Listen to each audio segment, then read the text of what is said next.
shall be cold with night after Go, Philistine, stir up the Athenian youth to merriment. Awake the pert and nimble spirit of mirth. Turn melancholy forth to funerals, the pale companions not for our pomp.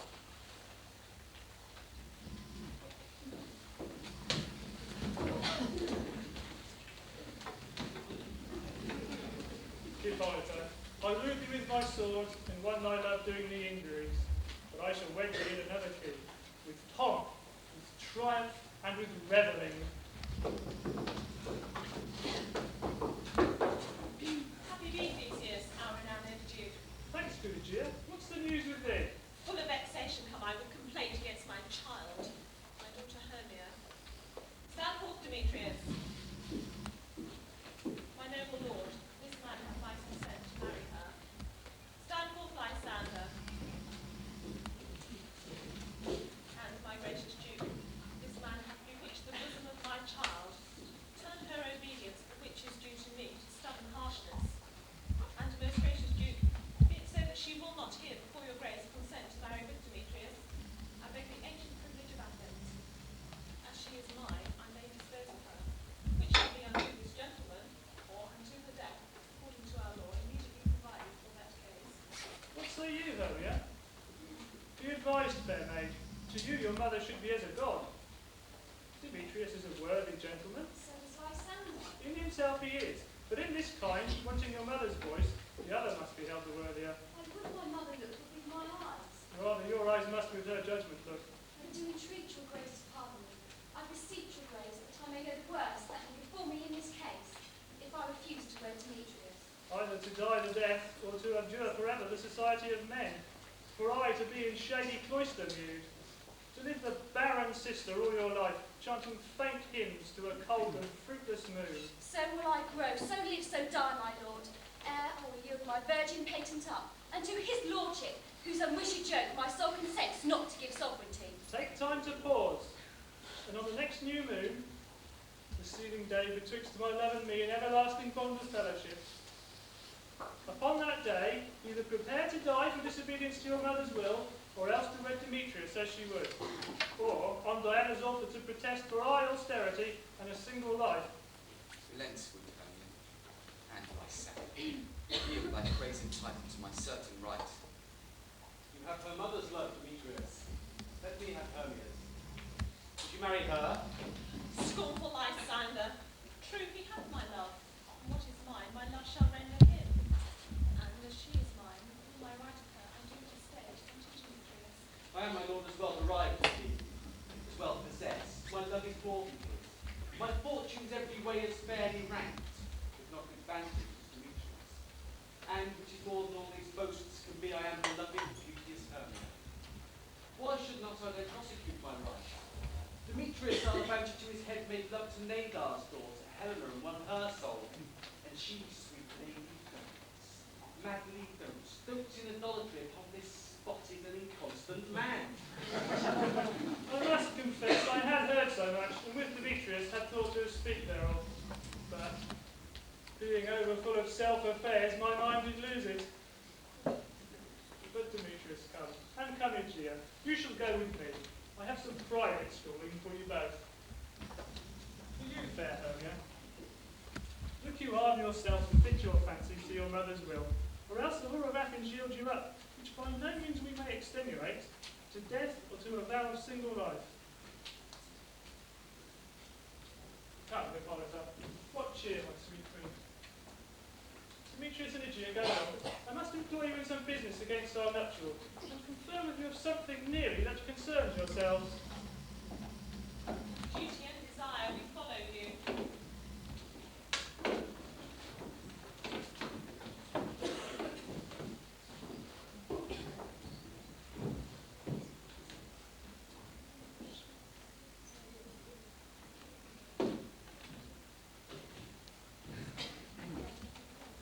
Now, my love, why is your cheek so pale? And chance for roses there would fade so fast. Is it like the want of rain, which I could well retain them for the tempest of my eyes? Ay me. For all that I could ever hear, could ever read, by tale or history, the course of true love never did run smooth, but either it was different in blood. Though cross too hard bereft of respective Oh, years. spite too old to be engaged too young. Or stood upon the choice of friends. Oh, hell to choose love by another's eyes. Or if there were a sympathy in that choice, war, death, or sickness did lay siege to it, making it momentary as a sound, swift as a shadow, short as any dream. If then true lovers have been ever crossed, it stands to meet it in destiny. Then let us keep up our patience, as it is a customary cross, as due to love, as thoughts and dreams, and sighs, wishes and tears, poor fancies follow us. A good persuasion. Therefore hear me, Hermia. I have an aunt, a dowager of great revenue, and she hath no child. From Athens is our house remote 7 leagues, and she loves me as her only son. There may I marry thee, and there the sharp Athenian law cannot pursue us. If thou lovest me, steal forth thy father's house, and meet me in the wood a mile without the town. For I did meet thee once with Helena to do observance to a morn of May. There will I wait for thee. My good Lysander, I swear to thee by Cupid's strongest bow, in that same place thou hast appointed me, tomorrow truly will I meet with thee. Keep promises. Look, here comes Helena. God speed for Helena, whither away? Call you me fair, that fair again and say. Demetrius loves your fair, oh happy fair. Oh, teach me how you look and with what art you sway the motion of Demetrius' heart. I frown upon him, yet he loves me still. Oh, that your frown would teach my smile such skill. I give him curses, yet he gives me love. Oh, that my prayers with such affection move. The more I hate, the more he follows me. The more I love, the more he hated me. His folly, Helena, is no fault of mine. None but your beauty. Would that fault were mine. Take comfort, he no more shall see my face. Lysander and myself shall fly this place. Helen, to you our minds will unfold. Tomorrow night, when people behold her silver visage in the watery glass, decking with liquid pearl the bladed grass, a time that lovers' flight is still concealed, like the case we have devised to steal. And in the wood where often you and I, upon plain primrose beds were wont to lie, emptying our bosoms of their counsel sweet, there my Lysander and myself shall meet, and thence from Athens turn away our eyes to seek new friends and stranger company. Farewell, sweet playfellow, pray thou for us, and good luck grant thee thy Demetrius. Keep word, Lysander, we must starve our sight from lovers' food till morrow deep midnight. I will, my Hermia.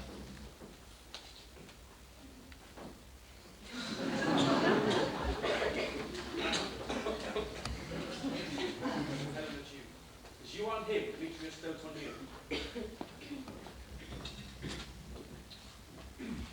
How happy summer other sun can be. Through Athens I'm thought as fair as she. But what of that? Demetrius thinks not so. He will not know all but he do know. I will go tell him of fair Hermia's flight. Then to the wood will he tomorrow night pursue her. And for this intelligence, if I have thanks, it is a dear expense. But here in mean I to enrich my pain, to have his sight hither and back again.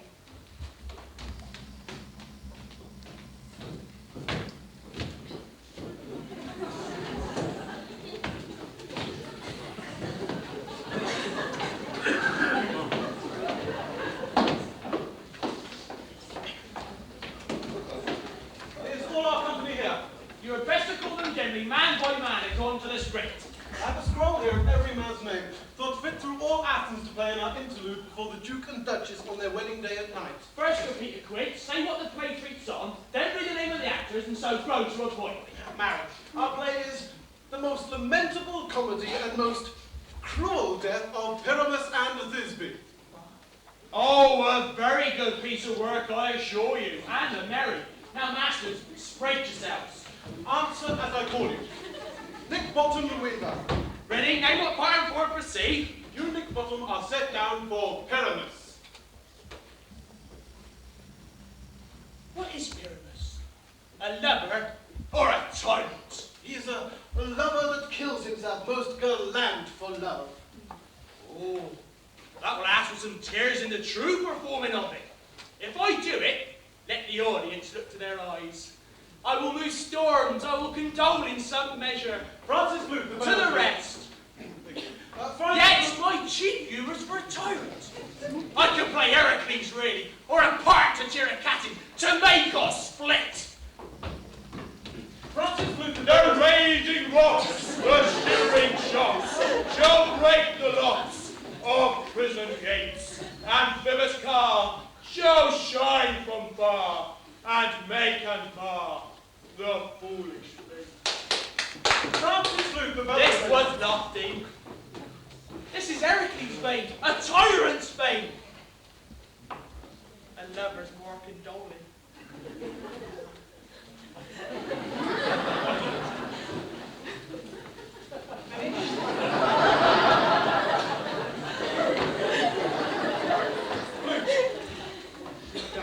You are set down for Thisbe. What is Thisbe? A wandering knight. It is the lady that Pyramus must love.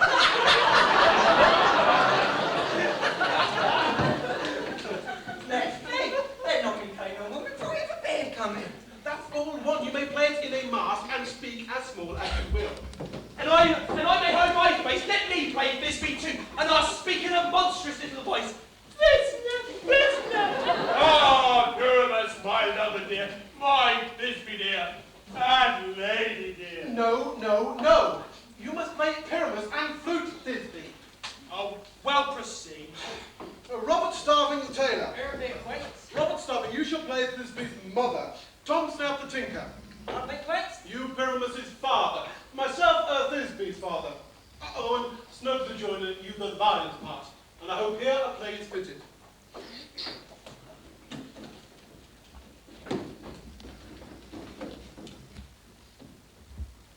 Have you lined Margaret? Praying that they give it me, for I am slow at study. You may do it extempore, for it is nothing but roaring. Let me play the lion too! And I will roar that I will do any man's heart good to hear me. And I will roar that I will make the Duke say, let him roar again. Let him roar again. And you should do it so terribly you would frighten the Duchess and the ladies they would shriek. And that'll be enough to hang us all. What hang us? Every mother's son. I'm glad you friends, if you were to frighten the ladies out of their wits, they'd have no more discretion but to hang us. But I will aggravate my voice so that I will roar you as gently as any sucking girl. And I will roar you as 'twere any nightingale. No, no, no! You must play Pyramus. For Pyramus is a sweet-faced man, a lovely man that one might meet on a summer's day, a most proper, gentlemanlike man. Therefore, the need, you must play Pyramus. Well, I will undertake it. Masters, here are your steps, and I desire, request you, and entreat you to come them by tomorrow night. Meet me in the palace wood a mile without the town. There will we rehearse, or if we meet in the city, we will be dogged with company, and our devices known. In the meantime, I'll draw a bit of property, such as I'll play warrants. I pray you, fail me not. We will meet, and we will rehearse most obscenely and courageously. Say things, be perfect, adieu. At the Duke's oak we meet. Enough! Hold, or cut bowstrings!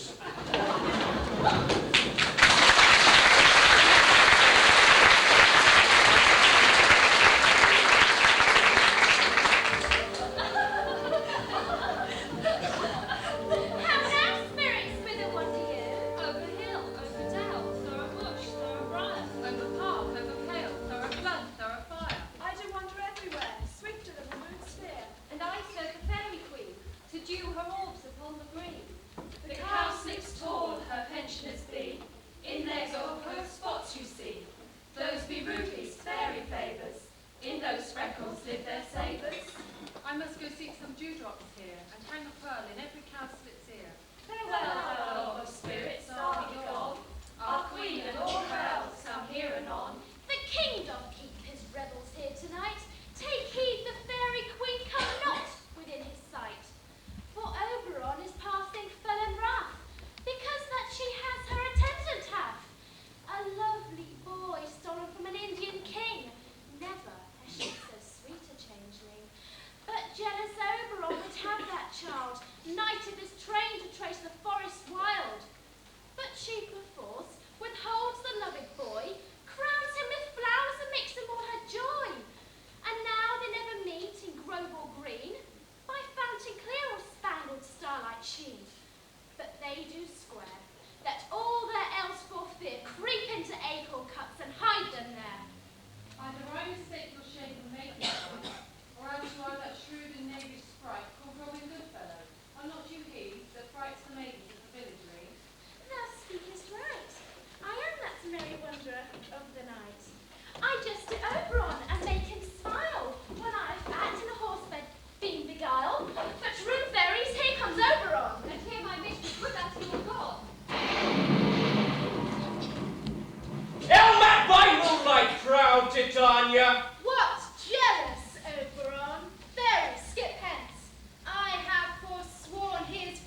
laughs at my credit with Hippolyta, knowing I know thy love for Theseus. These are the forgeries of jealousy.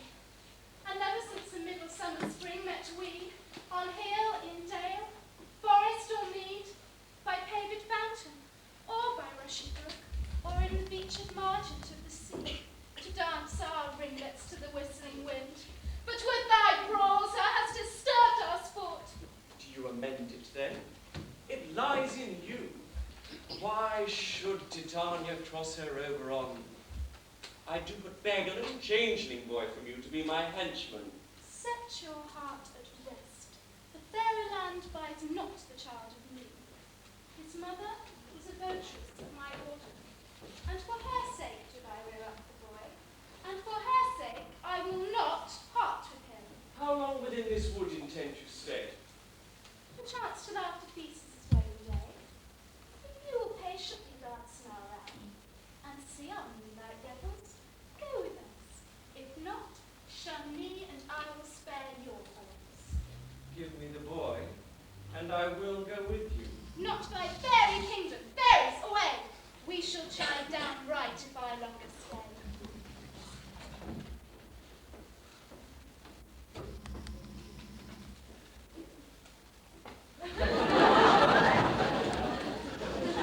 Well, go on.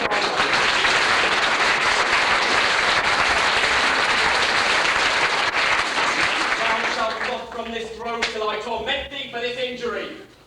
My gentle Puck, come hither. Thou rememberest, since once I stood upon a promontory and saw a dolphin on a mermaid's back, uttering such dulcet and harmonious breath that the rude sea grew civil at her song, and certain stars shot madly from their spheres to hear the sea maid's music. I remember. That very night I saw, but thou couldst not, flying between the cold white moon, Cupid, all armed. A certain aim he took at a fair vestal thrown in by the west, and loosed his love shaft. Smartly from his bow marked I where the bolt of Cupid fell. It fell upon a small western flower, before milk white, now purple with love's wound, and maidens call it love in idleness. Fetch me that flower, the herb I showed thee once. The juice of it, on sleeping eyelids laid, will make all man or woman madly dote upon the next live creature that it sees. Fetch me that herb, and be thou here ere the Leviathan can swim a league. I'll put a girdle around the earth in 40 minutes. Having once this juice, I'll watch Titania when she is asleep, and drop the liquor of it in her eyes. The next thing then she waking looks upon, be it on lion, or wolf, or bear, or bull, or meddling monkey, or on busy ape, she shall pursue it with the soul of love. And ere I take this charm from off her sight, as I can do with another herb, I'll make her render up her page to me. But who comes here? I am invisible and will overhear their conference. I love thee not, therefore pursue me not. Where is Lysander and fair Hermia? The one I'll slay, the other slayeth me. Thou toldest me they were stolen into this wood, and here I am, and wood within this wood, because I cannot beat my Hermia. Hence get thee gone, and follow me no more. You draw me, you hard-hearted adamant, but yet you draw not iron, my heart is true as steel. Leave me your power to draw, and I shall have no power to follow you. Do I entice you? Do I speak you fair? Or rather do I not, in plainest truth, tell her that I do not, that I cannot love you? And even that I do love you more. I am your spaniel, and Demetrius, the more you beat me, I will fall on you. Use me but as your spaniel. Spurn me, strike me, neglect me, lose me. Only give me leave, and worthy as I am to follow you. Tell me not to hype too much this hatred of my spirit, for I am sick when I do look on And you. I am sick when I look not on you. You do impeach your modesty too much. To leave the city, and commit yourself into the hands of the one that loves you not. To trust the opportunity of night, and the ill counsel of a desert place, with the rich wealth of your virginity. Your virtue is my privilege, but that it is not night when I do see your face. Therefore I think that I'm not in the night. I'll run from thee, and hide me in the brakes, and leave thee to the mercy of the wild beasts. The wildest and those of your heart are you. I will not stay, I question, let me go! For if thou follow me, do not believe, but I shall do thee mischief in the wood. I, in the temple, in the town, in the field. You do me mischief. Fie, Demetrius, your wrongs you set scandal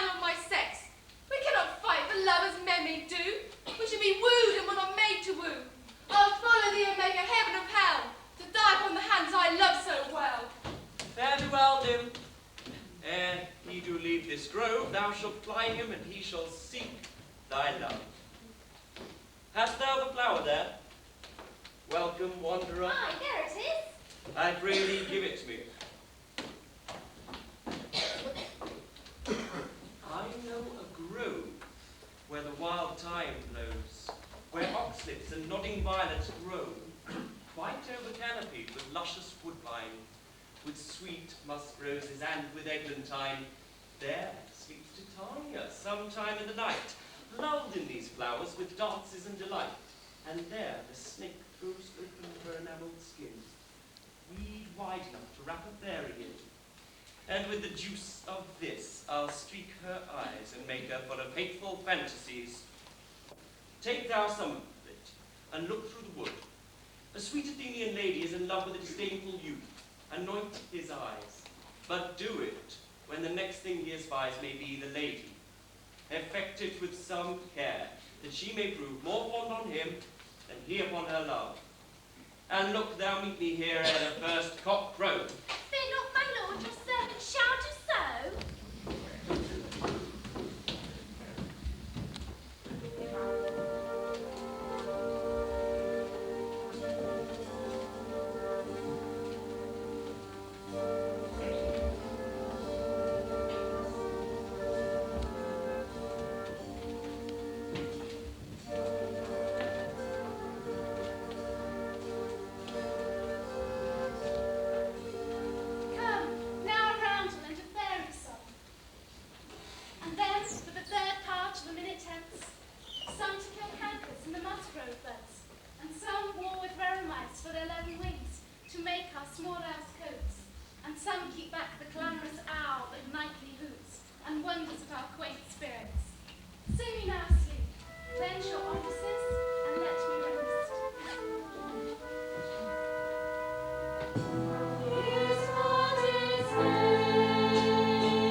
when thou wakest, do it for thy true love take. Love and languor for his sake, be it ounce or capped or bare or boar, or pard with bristled hair. In thine eye it shall appear, when thou wakest it is thy dear. Wake when some vile thing is near.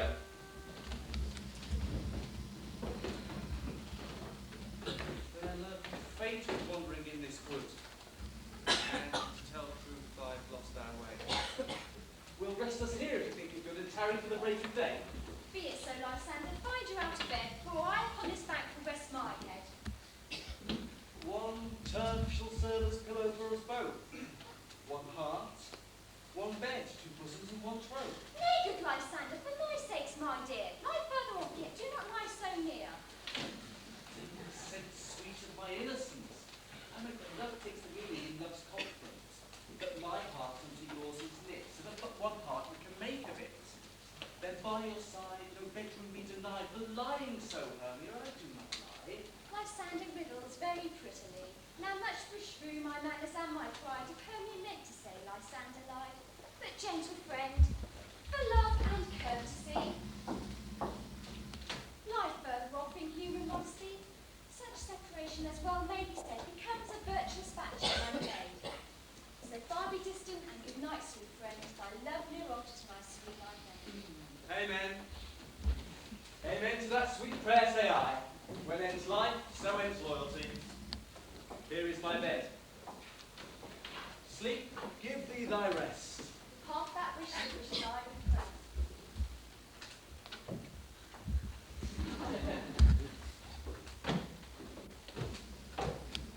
Oh, through the forest I have gone, but a thieving found I none, on whose eyes I might approve this flower's force in stirring blood. Night and silence, who is here? Weeds of Athen he doth wear. This is he, my master said, despise the Athenian maid. And there the maiden sleeping sound on the dank and dirty ground. She dares not lie near this lack love, this kill courtesy. Churl upon thy eyes I throw, all the charmless powder doth own. So awake when I am gone, for now I must to Oberon. Stay with us, kill me, sweet Demetrius. I charge thee hence, and do not hold me thus. Wilt thou darkling leave me? Do not so. Spare thy peril, I alone will go. Oh, I am out of breath at this fond chase. The more my prayer, the lesser is my grace. Happy is Hermia, wheresoever she lies, but she hath blessed and attractive eyes. How came her eyes so bright? Not with salt tears, if so, mine more often are washed than hers. No, no, I'm as ugly as a bear, with beasts that meet me run away for fear. But who's here? Lysander on the ground, dead or asleep? See no blood, no wound. Lysander, have you lived, good Lord, awake? Fire I will for thy sweet sake. Transparent Helena, nature shows art that through thy bosom makes me see thy heart. Where is Demetrius? Oh, how bitter word is that vile name to perish on my sword. Do not say so, Lysander, say not so. What though he love your Hermia, Lord? What though? Yet Hermia still loves you, then be content. Content with Hermia? No, I do repent the tedious minutes I with her have spent. Not Hermia, but Helena I love, who will not change a raven for a dove. The will of man is by his reason swayed, and reason says you are the worthier maid. Wherefore was I to this keen mockery born? When at your hands did I deserve this fall? Is it not enough, young man, that I did never, no nor never can, deserve a sweet look from Demetrius' eye? But you must flank me for my insufficiency. Good truth you do me wrong, good sooth you do, in such disdainful manner me to woo. But fare you well, perforce I must confess, I thought you, Lord, of more true gentleness. Oh, that a lady of one man refused, should therefore of another be abused.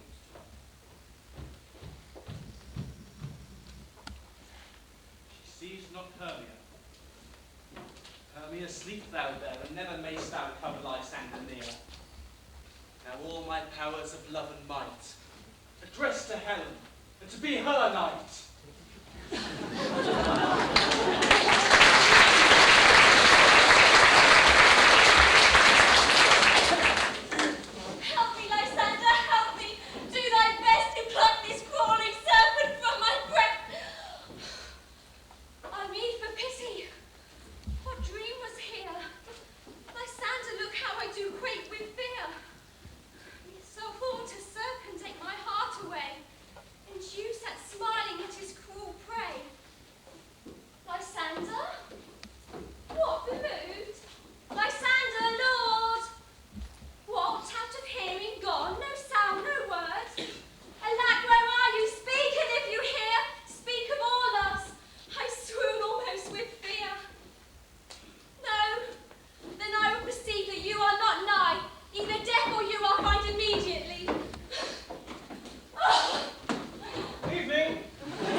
Duke. Peter Quince, What sayest thou, Willie Bobbin? there are things in this comedy of Pyramus and Thisbe which will never please. First, Pyramus must draw his sword and kill himself, which the ladies cannot avoid. How answer you that? I like him. A parlour spear. I believe you must leave the killing out when all is done. Not a whit, I have a device to make all well. Write me a prologue, and let the prologue seem to say that we will do no harm with our swords, and that Pyramus is indeed not killed. And for more better assurance, say that I, Pyramus, am not Pyramus, but Bottom the Weaver, and this will put them out of fear. We will have such a prologue, and it should be written in 6 and 8. Oh, no, you better make it 2 more. Let it be written in 8 and 8. What the, ladies be afraid of the, lion? I'm fair, I promise you. Masters, you ought to consider yourself to bring in a lion amongst the ladies is the most dreadful thing. There's not a more fearful wildfowl than your lion still living. Therefore, another prologue must tell he is not a lion. Nay, you must name his name, and half his face must be seen for the lion's neck. And he himself must speak through, saying thus, or to the same defect, ladies, or fair ladies, I would wish you, or I would request you, or I would entreat you, not to fear, not to tremble, my life be yours. For if you think I come hither as a lion, it's for a pity of my life. No, I am no such thing. I'm a man as other men are, and there indeed he shall name his name, and tell them plainly, he's Snug the Joiner! Then all is well. But there is 2 hard things about the play. That is to bring moonlight into the chamber, for Pyramus and Thisbe, say the story, do meet by moonlight. Doth the moon shine that night we play our play? Calendar!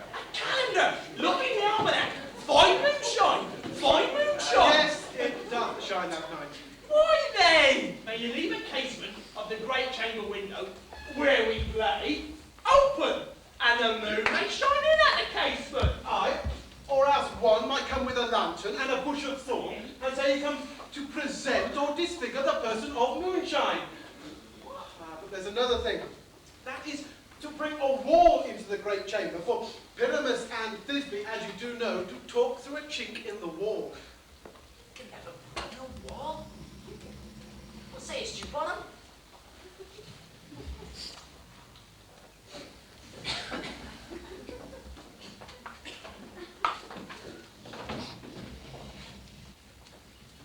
Some man or other must present wall, and let have some plaster and some loam and some rough cast about him to signify wall, and let him hold his fingers thus. And through that cranny shall Pyramus and Thisbe whisper. If that may be, then all is well. Come, every mother's son, sit down and rehearse your parts. Pyramus, you begin, and when you've spoken your speech, enter into that break over there. And so everyone according to his cue. What hempen homespuns have we swaggering here? So near the cradle of our fairy queen. What, a play toward? I'll be an auditor. An actor too, perhaps, if I see cause.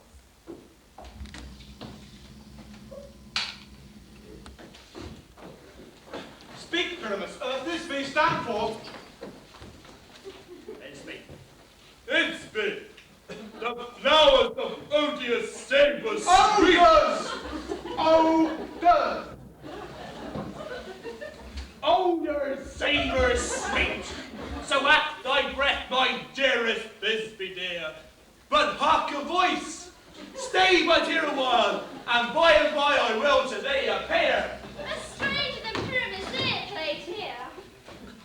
Must I speak now? Yes, you must, for you must understand he goes but to see something he has heard, and is to come again. Most radiant!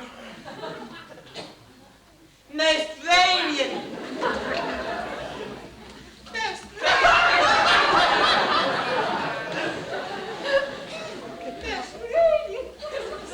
Most lily white you! Most whisky you! Most lovely you! As true as the true source of youth would never tire. I meet man! Why, you must not speak that yet. You speak that to Pyramus. Why, you speak your parts and cues all at once. Pyramus, your cue is passed. It is never tire. As true as the truest horse that yet would never tire. Here, this be a fine for ugly. Oh, monstrous! Oh, strange! We are haunted, masters! Pray, masters, fly, masters, fly!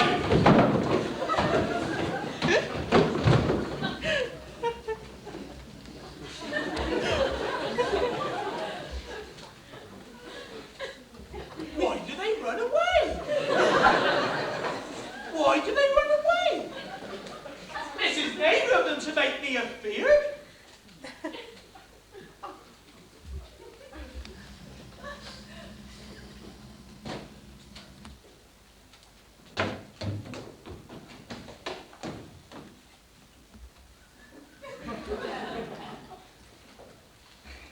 Oh, Bottom! Thou art changed. What do I see on thee? What do you see? You see an acid of your own, do you?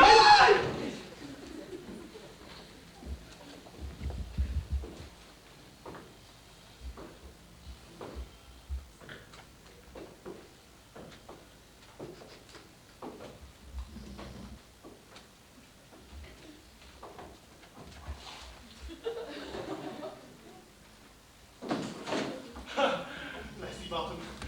Bless thee. Thou art translated!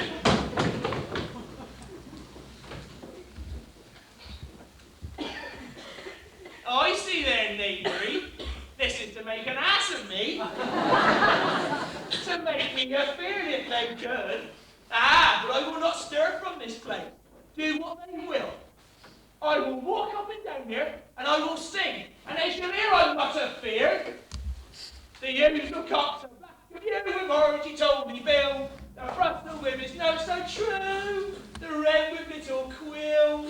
What angel wakes me from my cloudy bed?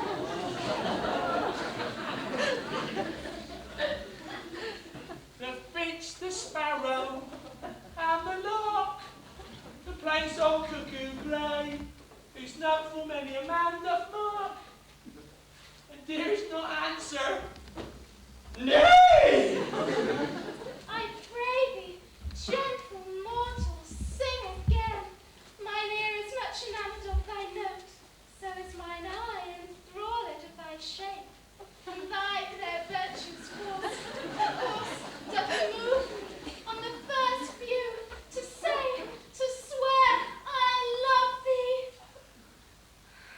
Methinks, mistress, you have little reason for that. And yet, to say the truth, reason and love keep little company together nowadays. The more's the pity some honest gentleman will not make them friends.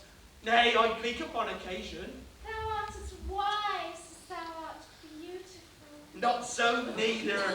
If I had enough wit to get out of this wood, I'd have enough to serve mine own turn. Unto this wood do not desire to go.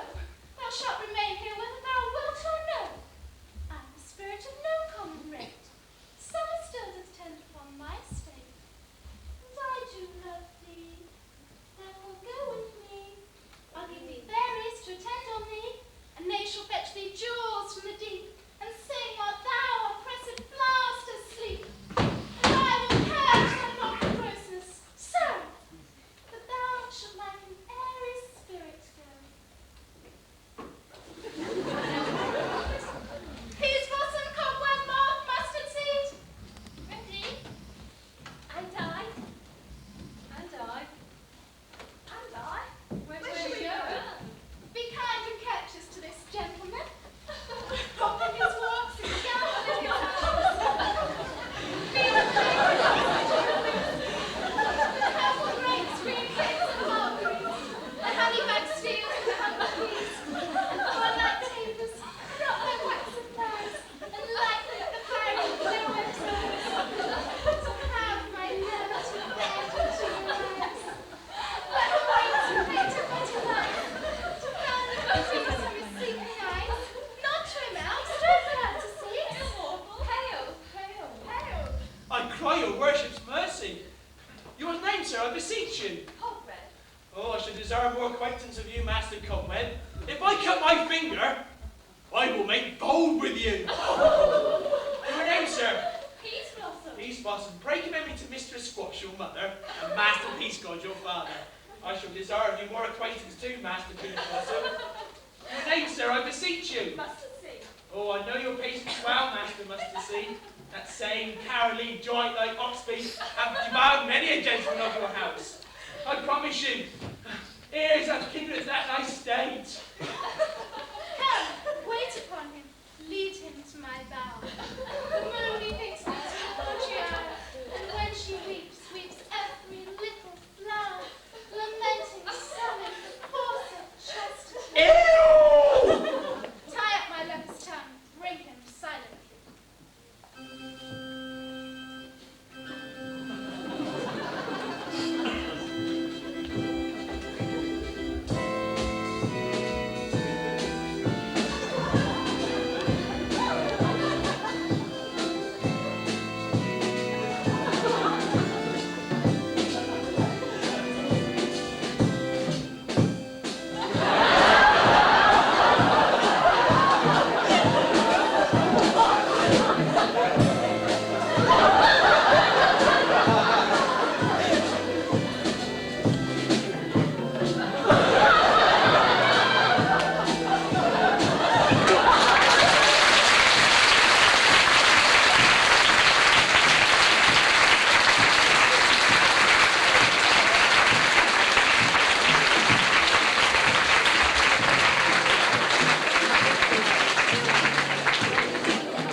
She must dote on in extremity. Here comes my messenger. How now, mad spirit? What night rule about this haunted grove? My mistress with a monster is in love. When in a consecrated bower, whilst in a dull and sleeping hour, a crew of patches, rude mechanicals, who work for bread upon Athenian stalls, were met to rehearse a play, intended for great Theseus' nuptial day. The shallowest thick skin of that barren sort, who Pyramus presented in their sport, forsook a scene, and ended in a break. And on this advantage did I take, an asnol I fixed upon his head. And on this Thisbe must be answered. As my mimic comes, so when they him spy, at his sight away his fellows fly, and left Pyramus translated there. So at that moment it came to pass, Titania straightway loved an ass.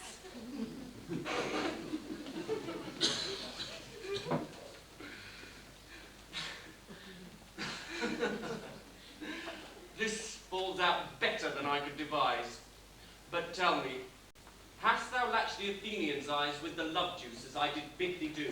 I took him sleeping, that is finished too, with the Athenian woman by his side, so when he waked of force, she must be eyed. Stand aside, this is the same Athenian. Oh, is that the woman? Oh, but not that the man.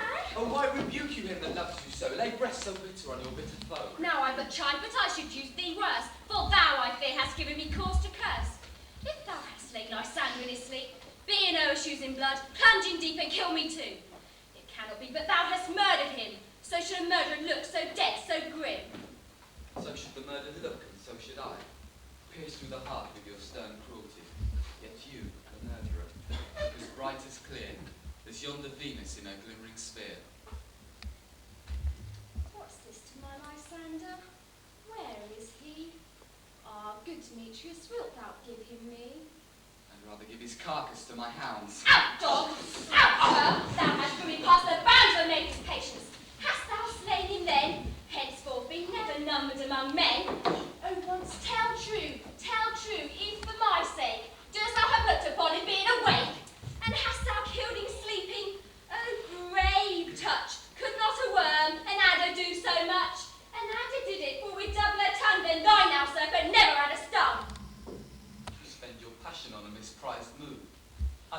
guilty of Lysander's blood, nor is he dead, for aught that I can tell. I pray you then, tell me that he is well. And if I should, what could I get there for? A privilege, never see me more. And from my hated presence part I so, see me no more, whether he be dead or no. There is no following her in this fierce vein. Here, there, for a while, I will remain.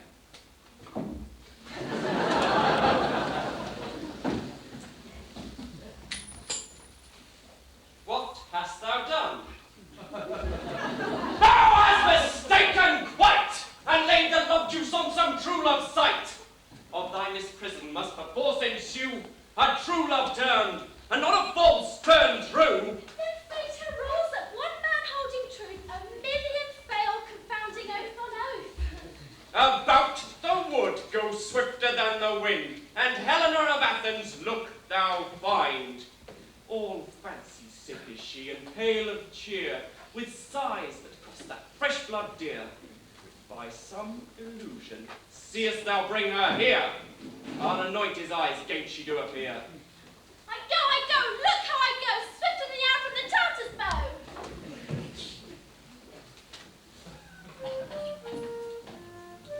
Flower of this purple dye, hit with Cupid's archery, sink in the apple of his eye.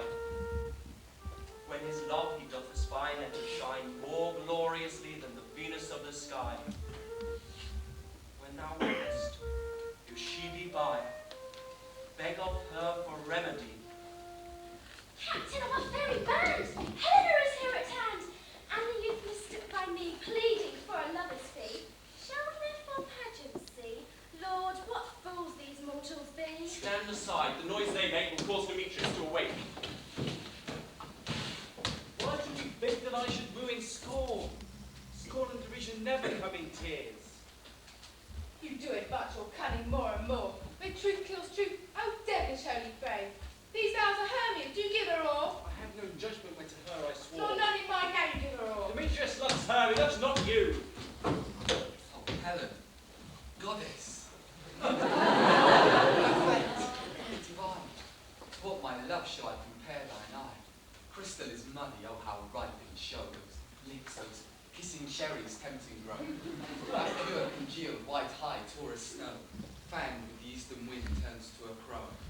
When thou holdest up thy hand, or let me kiss this princess of pure white, this seal of bliss. Oh spite, oh hell! I see you all bent to set against with your merriment.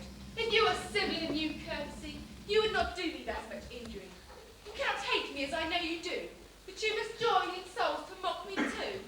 You both were rivals and love Hermia, now both rivals to mock Helena. You are unkind, Demetrius. Be not so. For you love Hermia. This you know. I know.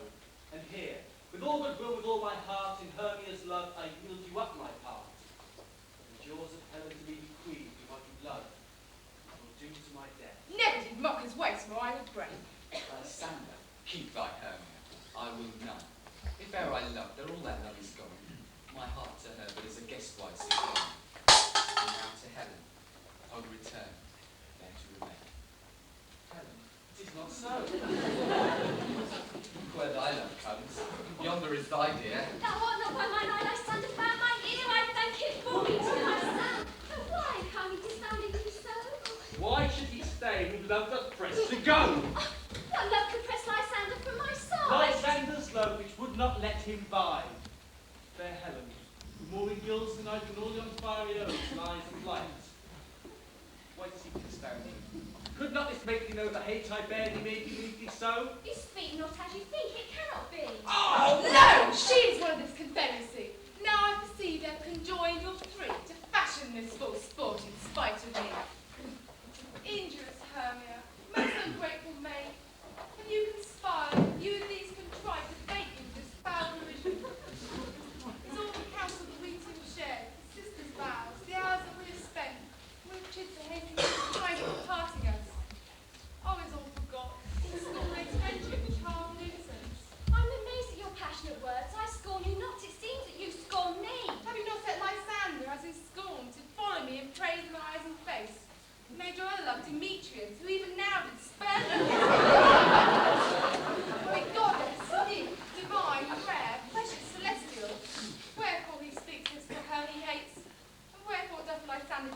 love so written in his soul. But by your setting on, by your consent, I understand not what you mean by this. I do sever count. Make mouths open me when I turn my back, wing each at other. This sport well carried shall be chronicled. If you had any pity, grace, or manners, you would not make me such an argument. But fair you are, 'tis partly my own fault. Death or else you shall soon remedy. Stay, Helen, hear my excuse. My life, my love, my soul, fair Helen. Oh, excellent. Sweet, do not scorn her so. If she cannot entreat, I can compel. Thou canst compel no more than she entreats. Thy threats have no more strength than her weak prayers. I love thee, Helen, by my life I do. And here will prove by all that I will lose for thee to prove him false that says I love thee not. I say I love thee more than he can do. If thou say so, withdraw and prove it too. Quick! Lysander, where do you tend all this? Away, you Ethiop! No. He'll seem to break loose, take on as he would follow, but yet come not. You are a tame man, go. Hang off, thou cat, thou burr, vile thing, or I'll shake thee from me like a serpent. Why are you growing so rude? What changes this sweet love? Thy love. Out, tawny Tartar, out! Out, O loathed pedestal, hated potion, hence! Do you not jest? Yes, Susan, so do you. I'll keep my word with thee, Demetrius. I would I had your bond, for I perceive a weak bond holds you. I'll trust not your word. What? Should I hurt her, harm her, strike her dead? Though I hate her, I'll not harm her so. What? Can you do me greater harm than hate? Hate me, wherefore over me, what news, my love? Am I not Hermia?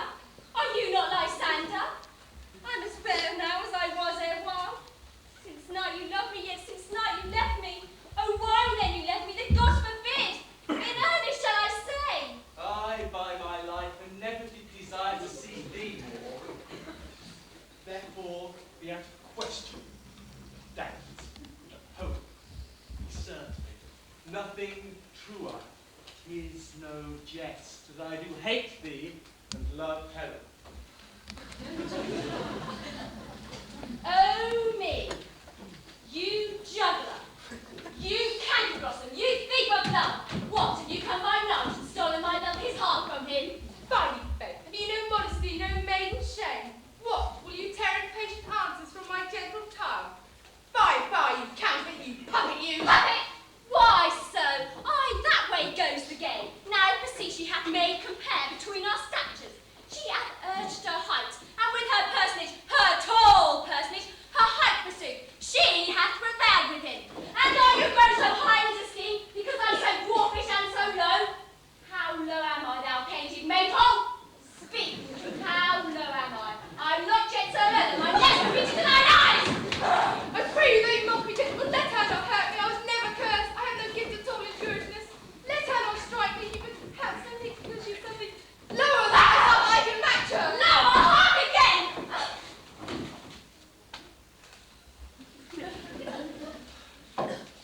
Good Hermia, do not be so bitter with me. I evermore did love you, Hermia. Did ever keep your counsel, never wronged you. Save that in love unto Demetrius. I told him of your stealth into the wood. He followed you, for love I followed him. But he have chid me, threatened to strike me, spurn me, nay, to kill me too. So, will you let me quiet go? To Athens will I bear my folly back. Follow you no more. Let me go, see how simple and how fond I am. Why, get you gone. Who is it that hinders you? Foolish heart that I leave here behind. What, with Lysander? Demetrius? Fear not, Helen. She shall not harm thee. No, sir, she shall not, but you take her part. Oh, when she's angry, she's keen and shrewd. She was a vixen when she went to school. There she be but little chance. Little again, nothing but low and little. Worry, suffer to marry us. Let me come to her. Get you gone, you dwarf. You minibus and hindering knot grass maid. You bead. You acorn. You are too officious in her behalf and spoil your services. Let her alone. Speak not of Helena. Take not her part. For if thou dost intend never so little show of love to her, thou shalt abide.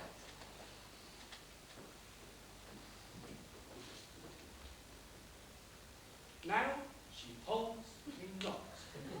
Now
thou seest, these rivals seek a place to fight. High, therefore, Robin, overcast the night. The starry welkin cover thou anon with drooping fog as black as Acheron, and lead these testy rivals so astray as one come not within another's way. Then crush this herb into Lysander's eye, whose liquor has this virtuous property, to take from thence all error with his might, and make his eyeballs roll with wonted sight. Whilst I in this affair do be employed, I'll to my queen and beg her Indian boy. Then I will from charming eye her monster's view release, and all things shall be peace. Up and down, I will lead them up and down. I am feared and filled a town. Goblin, lead them up and down. Here comes one. Where art thou, proud Demetrius? Here, villain, drawn and ready, where art thou? I'll be with thee straight. Follow me then to play the ground. Lysander, speak again, thou coward. Art thou fled? Speak, in some bush? Where dost thou hide thy head? Thou art bragging to the stars, telling the bushes thou lookest for wars. Come, recreant, come thou child, thou hast aspired to me that draws a sword on me. Yea, art thou there?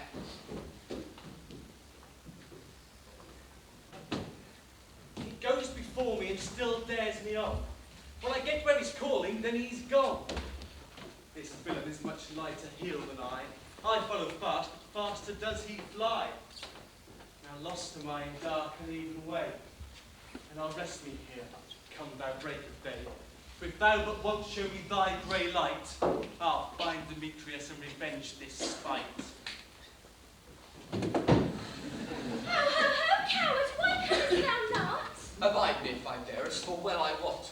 Thou runnest before me, shifting every place, and dare not stand or look me in the face. Where art thou now? I am here. Where art thou? Nay, then thou mockest me. Thou shalt buy this dear. If e'er lie thy face by daylight see, now go thy way. Faithless and strange to me, to measure out my length on this cold bed. By day's approach, look to be visited.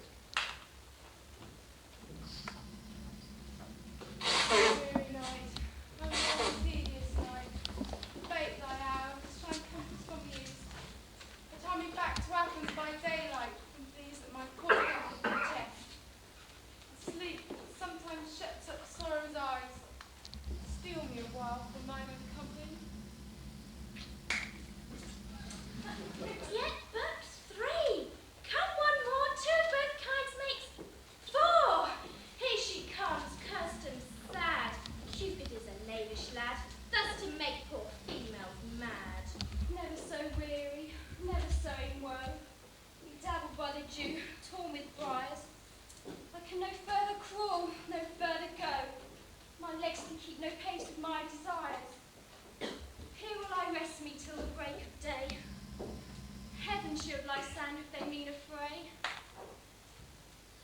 On the ground sleep and sound, I'll apply to your eye gentle love remedy. When thou wakest, thou takest true delight in the sight of thy former lady's eye, and the country proverb known that every man should have his own. Jack should have Jill, Lord shall have Nil, the man should have his mare, and all shall be well.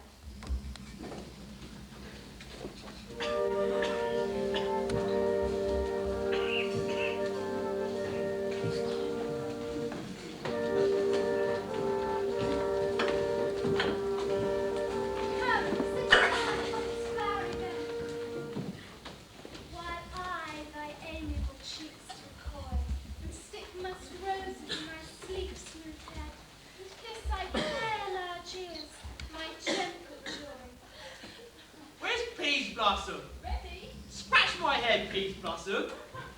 Where's Monsieur Cobweb? Ready? Monsieur Cobweb. Good, Monsieur. Get your weapons in your hand and kill me a red-hit humblebee on the top of a thistle. And Monsieur, bring me the honey bag. Do not fret yourself too much, Monsieur. And Monsieur, have a care the honey bag break not, for I'll be loath to have you overflown honey bag, Signor. Where's Monsieur Mustasy? Ready? Monsieur Mustasy, give me your niece, Monsieur. Pray you leave your courtesy, Monsieur. What's your will? Nothing but to help Margaret Cobweb scratch. For I am to the barber's, Monsieur, because I am marvellous here you make the face. I am such a tender ass, if my idiot would tickle me, I must scratch. But will thou hear some music, my sweet love? Oh, I'm a reasonably good ear for music. Bring on the tongs and the bones. Or say, sweet love, what thou desirest to eat. Truly a peck of provender. I could munch your good dry oats. Methinks I have a great desire to a bottle of hay. Good hay, sweet hay have no fellow. I have a venturous fairy that shall seek the squirrel's hoard and fetch thee new nuts. I'd rather have a handful or two of dried peas. But I pray you, let none of your people stir me now, or I have an exposition of sleep. Come upon me. Sleep thou, and I will wind thee in my arms. Fairies, be gone, and be always away. So doth the honeysuckle the sweet woodbine gently entwist. The female ivy so enrings the barky fingers of the elm. Oh, how I love thee, how I dote on thee.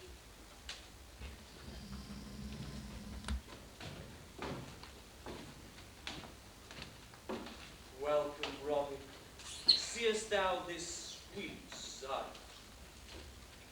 Her dotage now I do begin to pity, for meeting her of late behind the woods, seeking sweet favours for this hateful fool. I did upbraid her and fall out with her, for she his hairy temples had rounded with coronets of fresh and fragrant flowers, and that same dew which sometimes on the bud was wont to swell like round and orient pearls, stood now within the pretty little floweret's eyes, like tears that did their own disgrace bewail. When I had taunted her at my pleasure, and she in mild terms had begged my patience, I then did ask of her changeling boy, which straight she gave me, and her fairy sent to bear him to my bower in Maryland. And now I have the boy, I will release her eye from the monster's view. Robin, take off the transformed head from this Athenian swain, that he upon waking when the others do, may back again to Athens repair, and think no more of this night's accidents than as the fierce vexation of a dream. But first I will release the fairy queen. Be'st thou as wont to be? Seest thou as wont to see? Dian's bud or Cupid's flower has such strange and blessed power. Now awake, Titania, my sweet queen. Oh, my Oberon, what visions have I seen? Methought I was enamored of an ass. There lies your love. Oh! How came these things to pass? Oh, how mine eyes to loathe this visage now! Silence a while. Robin, take off his head. Titania music call, and strike more dead than common sleep of all the five of these descents. Music ho! Music such as charmers sleep. Now, with thine own fool's eyes peep. Now, Titania, take hands with me. Let's rock the ground whereon these lovers be. Now thou and I are new in amity.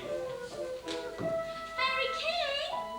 Attendant lark, I do hear the morning lark. Then, Titania, in silent sad trip we after nightshade. For we can encompass soon wandering earth swifter than the wind. Come, my lord, and in our light, tell me how it came this night, that I sleeping here was found, with these waffles on the ground.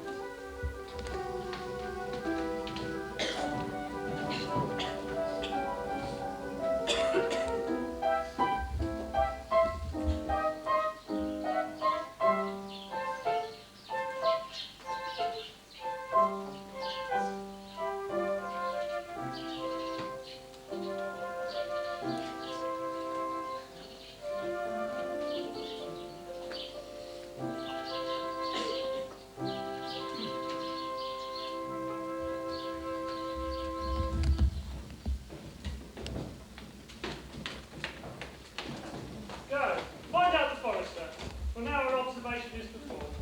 And, since we have the playwood of the day, my love shall give the music of the hounds. Uncover in the western valley, let them go. Dispatch, I say, to find the forester.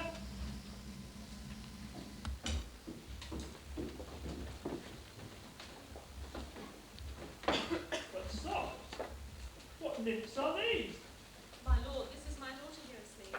This Lysander, this Demetrius this Helena, old Nadal's Helena. I wonder if they're being here together. No No doubt they rose up early to observe the rites of May, and hearing our intent, came here in grace of our solemnities.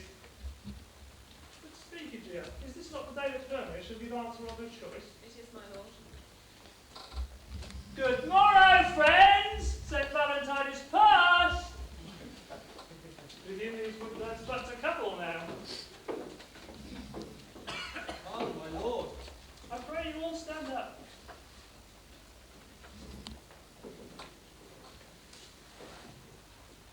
I know you two are rival enemies. How comes this gentle concord to the world? That hatred can be so far from jealousy, to sleep by hate and fear no enmity? I reply, my lord, amazingly. Half asleep, half awake. For as yet I cannot say how we came here, for as I think so truly would I speak. And now bethinks me so it is. I came with Hermia hither.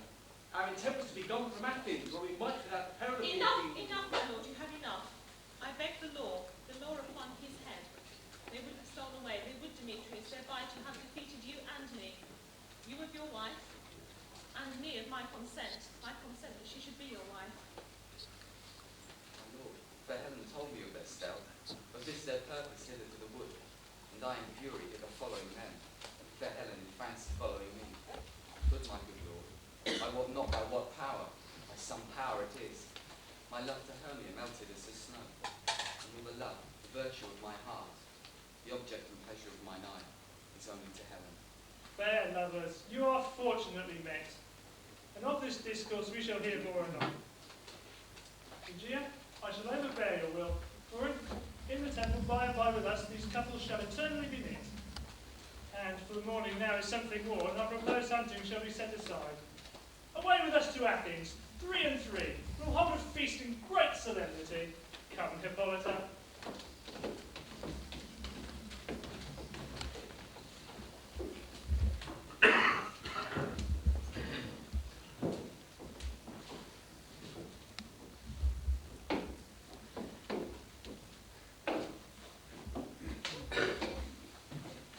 These things seem small and undistinguishable, like far-off mountains turned into clouds. Methinks I see things with parted eye when everything seems double. So methinks I found Demetrius like a jewel, mine own and not my own. Are you sure that we are awake?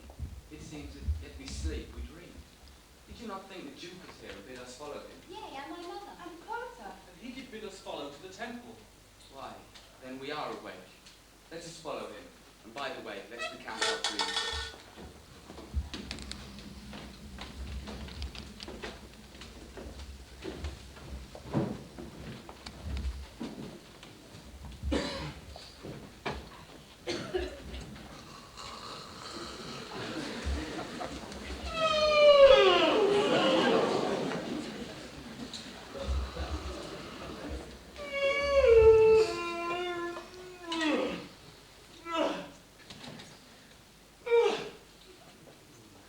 When my next cue comes, call me and I will answer. My next is most Paribus.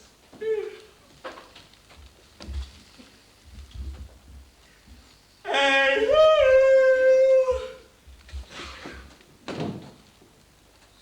Peter quits. Flute the bellows mender. Snout the tinker.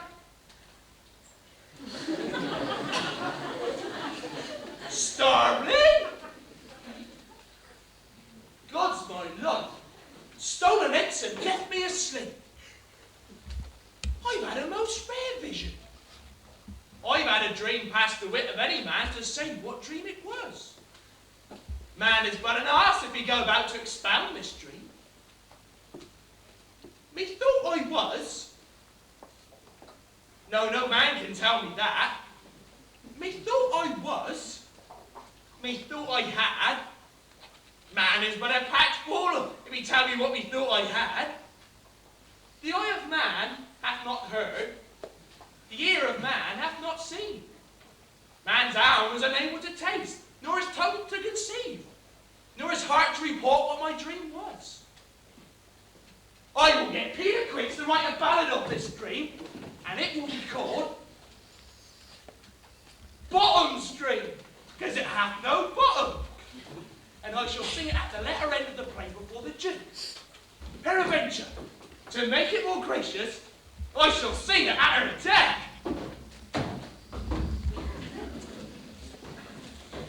Have you sent to Bottom's house? Has he come home yet? He cannot be heard of. Out of doubt he is transport. If he come not, the play is marred. It goes not forward, does it?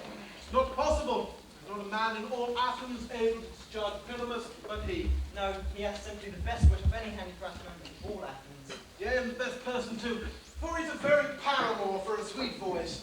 You must say paragon. Paramour is God best thing of North. Masters! Masters! Masters! The Duke!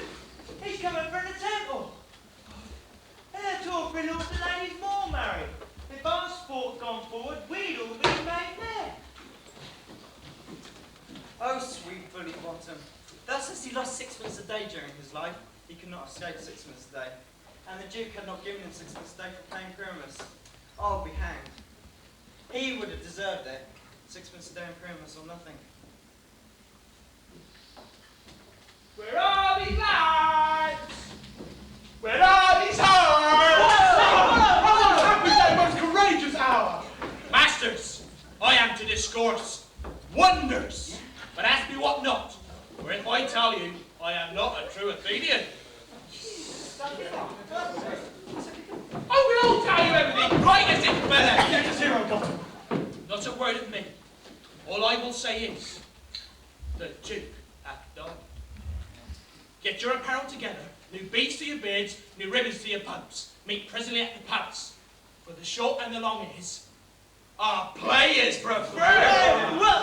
And in any case, let this be our clean linen, and let him that plays the lion not pare his nails, for they are to hang out with the lion's claws. And and most dear actors, eat no onions nor garlic, for we are to utter sweet branches. And I do not doubt then say, it is a sweet comedy. No more words. Away. Go away.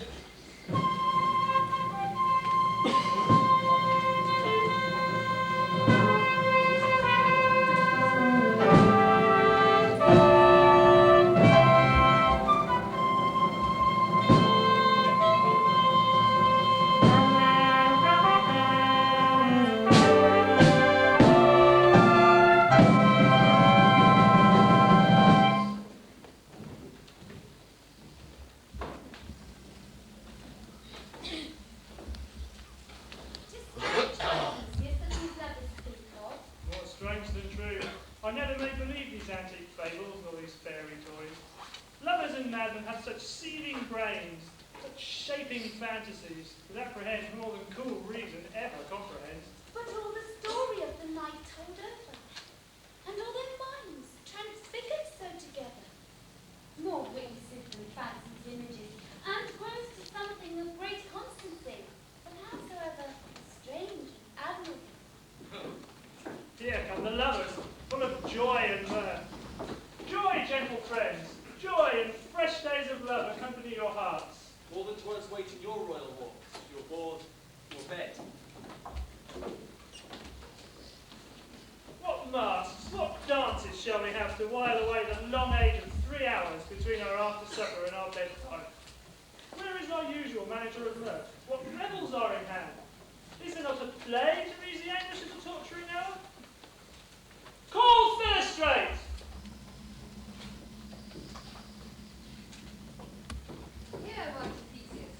Say, what abridgment have you for us this evening? What masks, what music? How shall we beguile the lazy time, if not with some delight? There is agreed how many sports are right. Make choice of which your highness will prefer.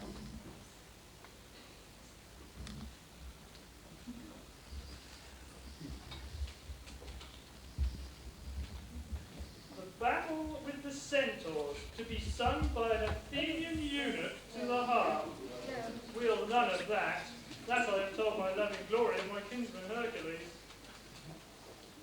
The riot of the tipsy bacchanals tearing the Thracian singer in their rage.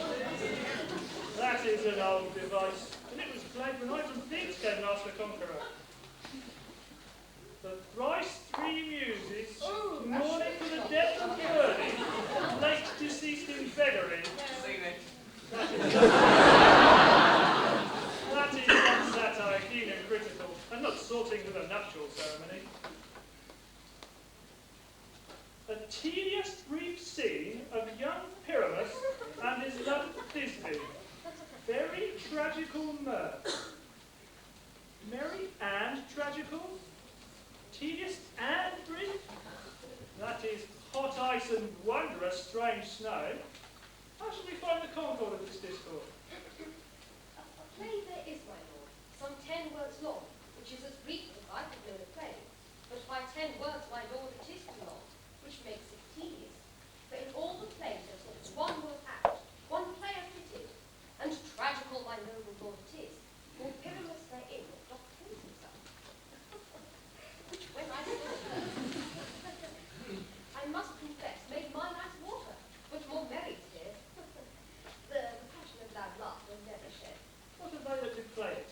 Hard-handed men that work in Athens here, which never laboured in their minds till now, and now have toiled their unbreathed memories with this same play against your nuptials. And we all hear it. No, my noble lord, it is not for you. I have turned it over, and it is nothing, nothing in the world, unless you can find sport in their intent, extremely stretched and conned with cruel pain.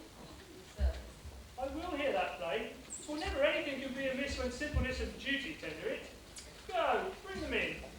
I love not to see wretchedness overcharged, and duty in its service perishing. Why, gentle sweet, you shall see no such thing. so please your grace, the prologue of the rest. Let him approach.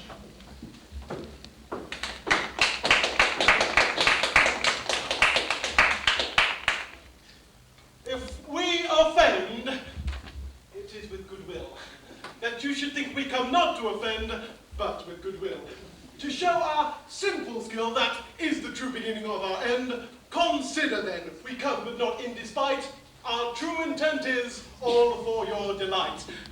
The actors are at hand, and by their show you shall know all that you are like to know.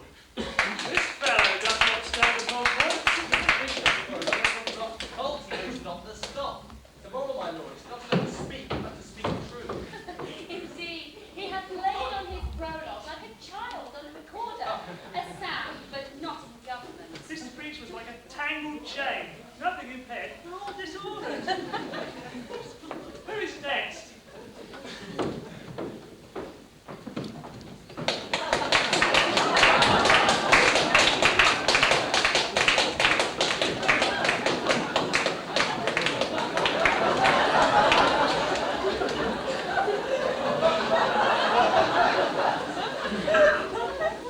Gentles, perchance you wonder at this show, but wander on until truth make all things plain. This man is Pyramus, if you will know.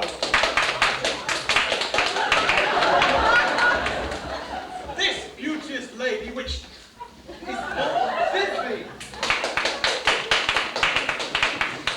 This man with a lion and rocker that presents war. That vile war which did these lovers sunder, and whose through war think they are contented for souls to whisper.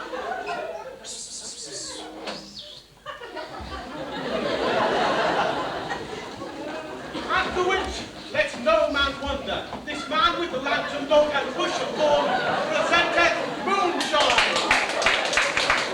For if you will know by moonshine did these lovers think no scorn, to meet at Ninus' tomb, there to woo. This grisly beast which lion hight by name, the trusty Thisbe coming first by night did scare away, or rather did affright. And as she fled, her mantle she did fall. Excuse me, her mantle she did fall. Thank you. Which lion vile with a bloody mouth did stain. Anon comes Pyramus, sweet youth and tall,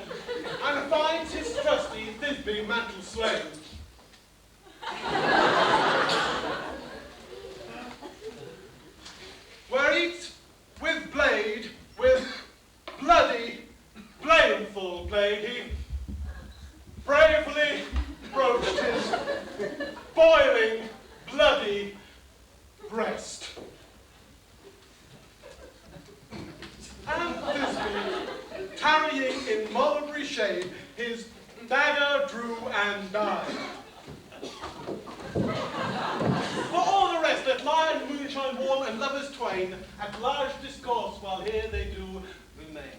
I wonder if the lion be the thing. I wonder, my lord, what a lion may with many asses do.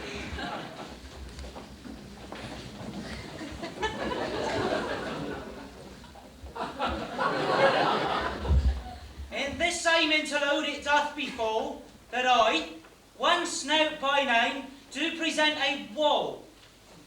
And such a wall as I would have you think had in it a crannied hole, or chink, through which the lovers, Pyramus and Thisbe, did whisper often, very secretly. This loam, this rough cast, and this stone does show that I am that same wall. The truth is so, and this the cranny is right and sinister, through which the fearful lovers are to whisper. You desire Lyman's death, better. Walls are so wilful to hear without warning. This is the silliest stuff that ever I heard. Pyramus draws near the wall. Silence.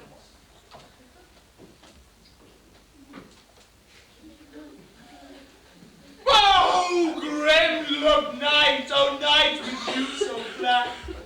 Oh night which ever after when day is not. Oh night, alack, alack, alack. I fear my Thisbe's promises will go. And thou, O wall, O sweet and lovely wall, that standest between her father's ground and mine. O wall, O sweet and lovely wall, show me thy chink to blink through with mine eye. Thanks, courteous wall, Jove shield thee well for this. But what see I? No, this me new I see. O wicked wall, through whom I see no bliss, cursed be thy stones for thus deceiving me. The wall.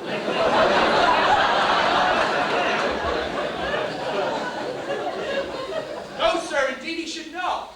Deceiving me is Thisbe's king. She is to enter now. We shall see before Pat as I told you. Yonder she comes. O wall, full often hast thou heard my moans. Parting my fair parents. O wall, full often hast thou heard my moans, for parting my fair parents.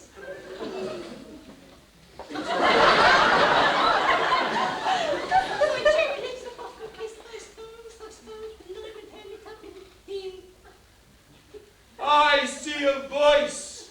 Now will I to the chink, to blink through with mine eyes, and hear my Thisbe's face. Thisbe! My love, thou art my love, I think. Think what thou wilt, and like Lymander I am trusty still. And I like Helen to fits me to kill. Oh, not shufflers to Brocus was so true. The shufflers to Brocus, I to you. Oh, kiss me through the whole of this vile wall.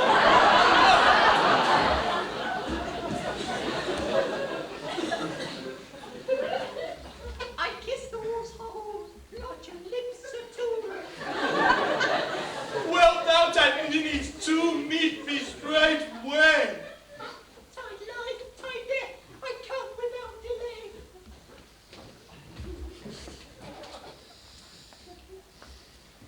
Thus have I, wall, my part discharged so, and being done, thus wall away doth go. Now we can get all down between the two neighbours.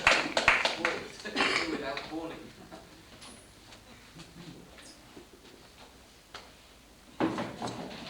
Here come two noble priests, a man and a lion.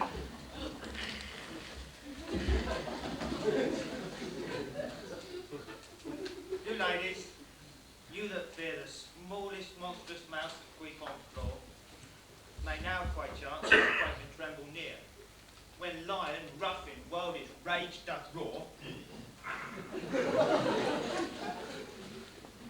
Roar! They know that I have snug between a hand, a lion's fell, nor else no lion's den, and if I should as lion come in strife into this place, twere pity on my life. A very gentle beast, and a good conscience. This lanthorn doth the horned moon present.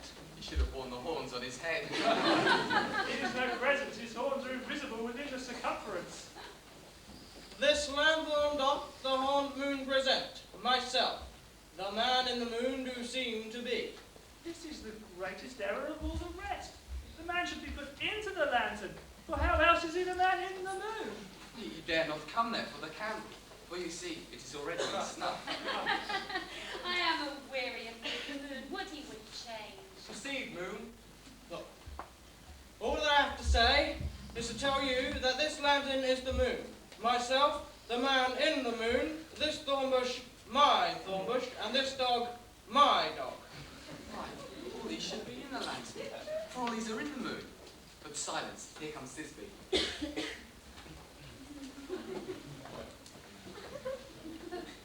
This is all he's doing for where love.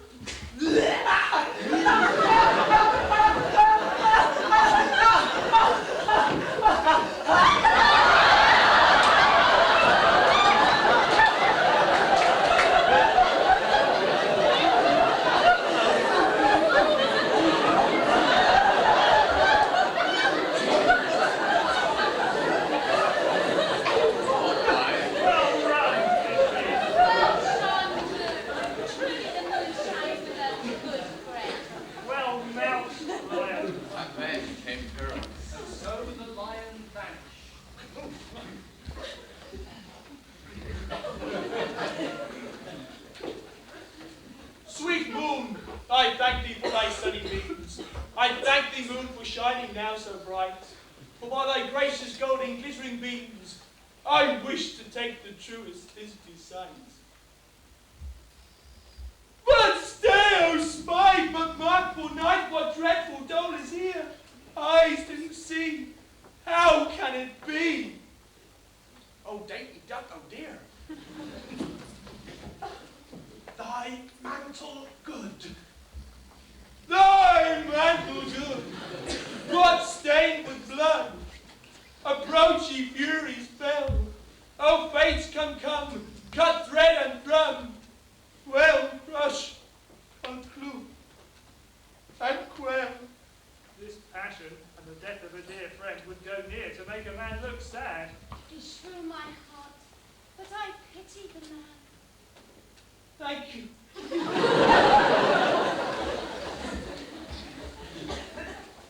Oh, wherefore, lion, didst thou lion's frame? Since lion while have thee flowered, my dear, which is, no, which was the fairest dame that lived, that loved, that liked, that looked with cheer. Come, tears confound, out sword and wound the pap of Pyramus. I that left pap where heart doth thought, thus I die.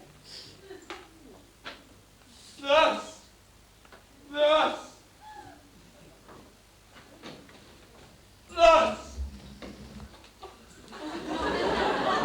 Now I am dead.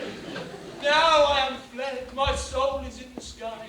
Tongue, loose thy light. Moon, take thy flight. Moon, take thy flight.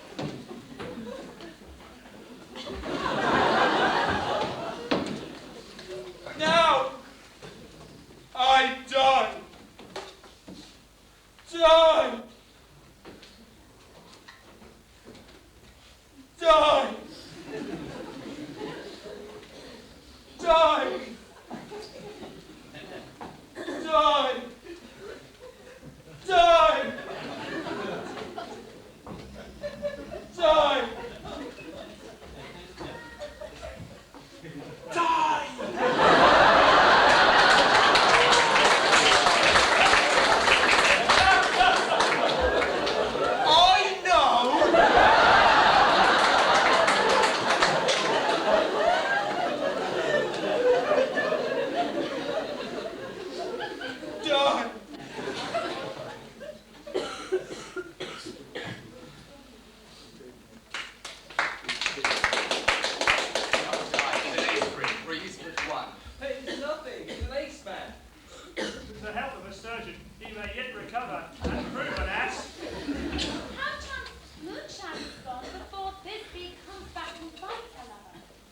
shall find him like starlight.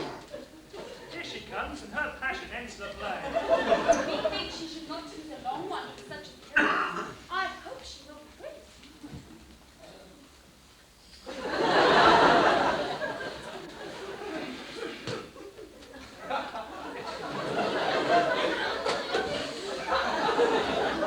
Asleep, my love. What dead? What love? Pyramus, arise. Speak, speak. What love? They're dead. Too must cover thy sweet eyes. These lily lips, this cherry hair,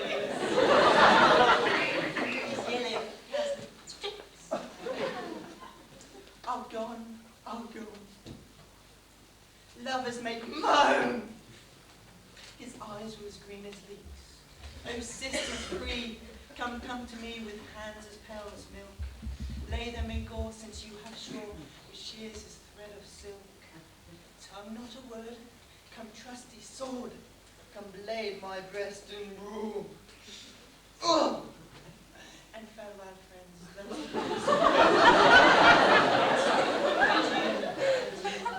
And you.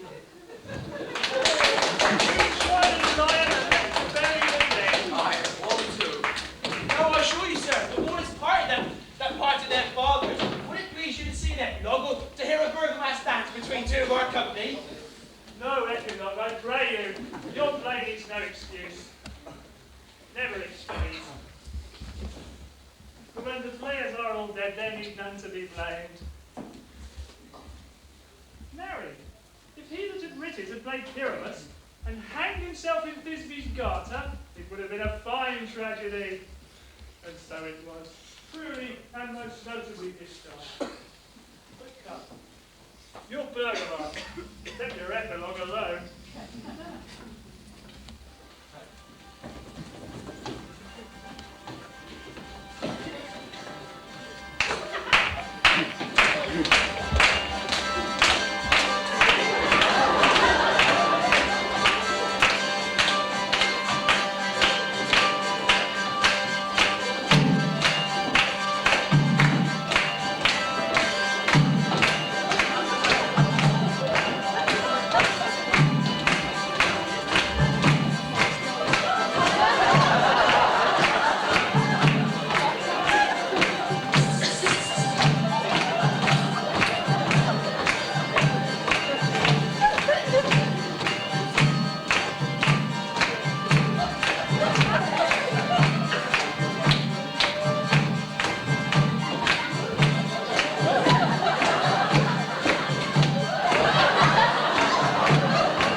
In nightly revels and new jollity.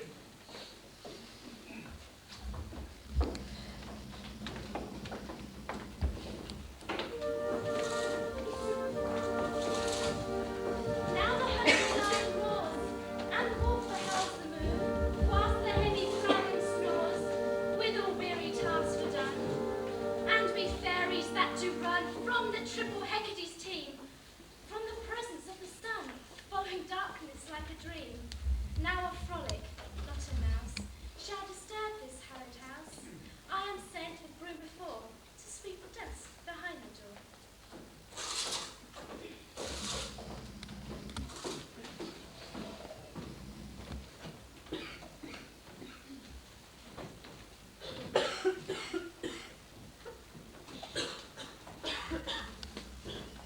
Through the house give glimmering light, by the dead and drowsy fire.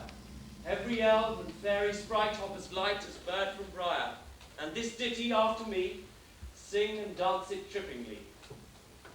Now, till the break of day, through this house each fairy stray, to the best bride bed will we, which by us shall blessed be, and the issue there create, ever shall be fortunate. So shall all the couples three, ever true in loving be, and the blots of nature's hand shall not in their issue stand. With this field you consecrate, every fairy take his gate, and each several chambers bless through this house with sweet peace.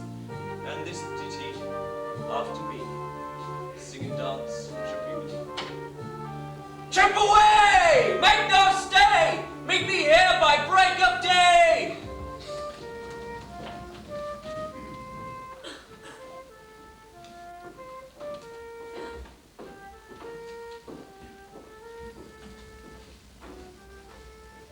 If we shadows have offended, think but this, and all is mended, that you have but slumbered here, whilst these visions did appear, and this weak and idle theme, no more yielding but a dream.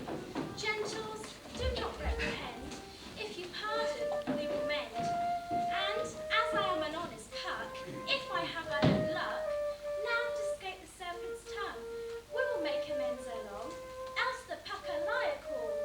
So, good night unto you all. Give me your hands if we be friends, and Robin shall restore amends.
There remains one final ceremony to take place this evening. Before we do that, I would like to express your thanks to our musicians, to our performers, and to the cast for this very great amount of effort they put in performing this palpable, gross play. It is something that has been put together quite quickly, but nevertheless it does represent a tremendous amount of hard work.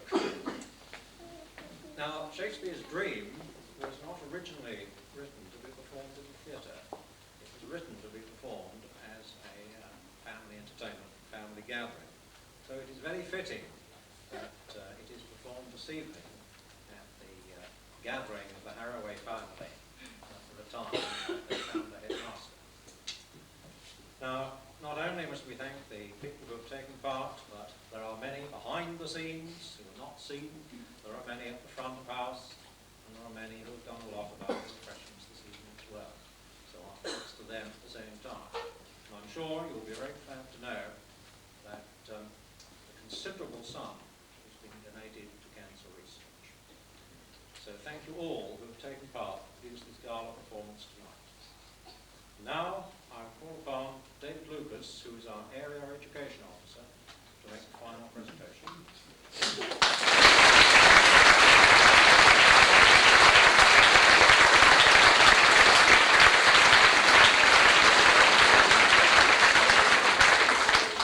Ladies and gentlemen, it's a great pleasure to me to be able to share in this evening, and specifically to have this opportunity to thank Alan Garner on behalf of the authority for all he has done, not only for this school, but in many long years with the authority.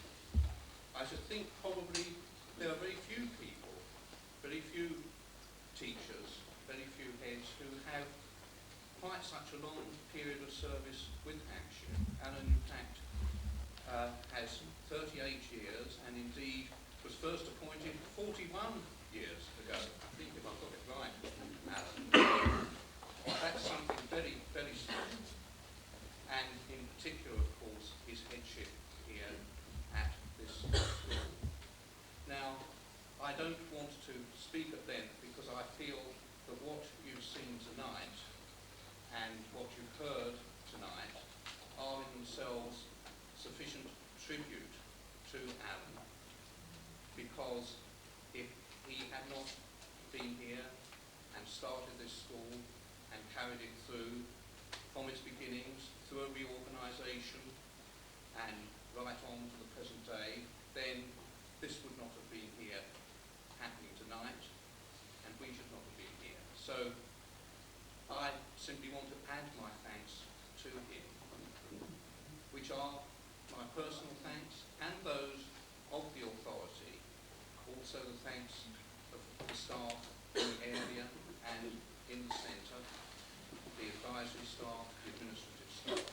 And I have to present you with something which is just a token of their esteem, just a small token of their gratitude and thanks to him. It's just a little card that we do present with a little a little word of thanks inside. We call it the gold letter, and it's simply, on the occasion of your retirement, Alan, gives you the best wishes of the authority, and is signed by the Chairman of the Education Committee, by the County Education Officer, and by myself. And if I could present you with this, and with it goes our thanks and our best wishes.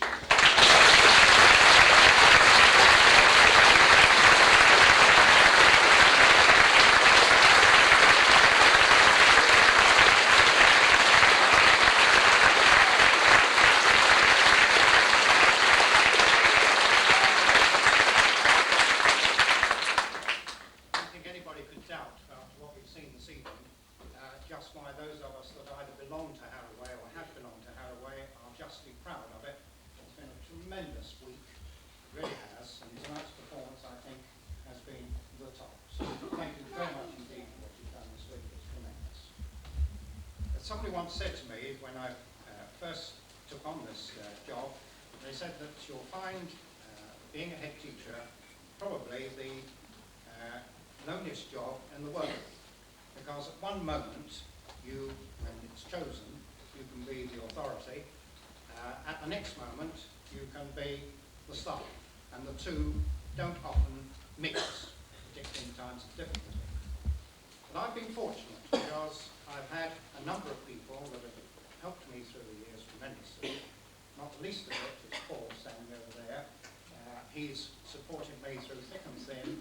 And I don't think that we would have got quite this far if he hadn't been there to help.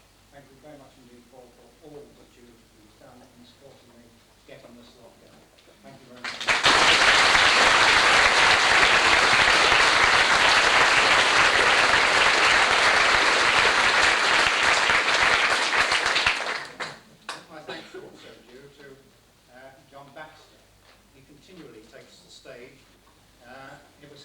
say who at the governor's meeting, when I did say that I was giving up, sort of muttered in the background, just as he's getting to know the job.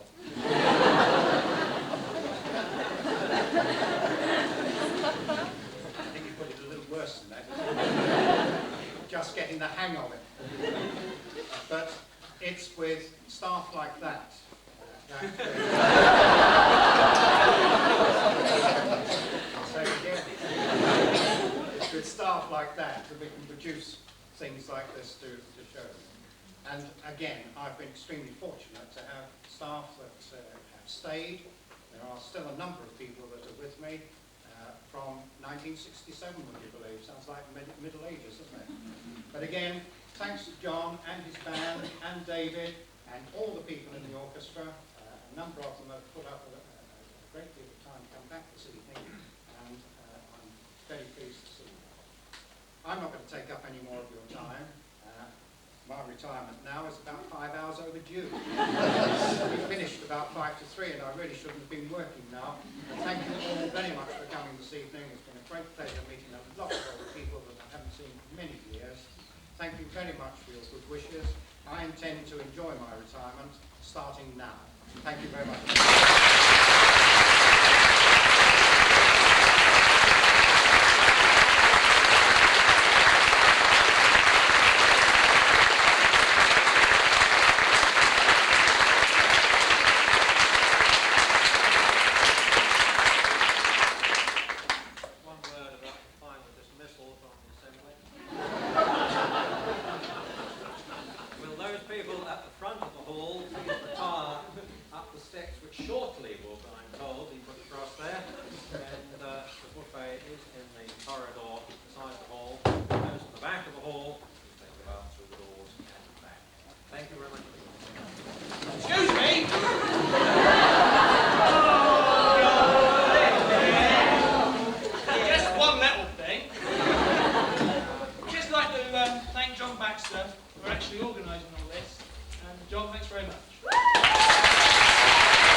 Chocolate.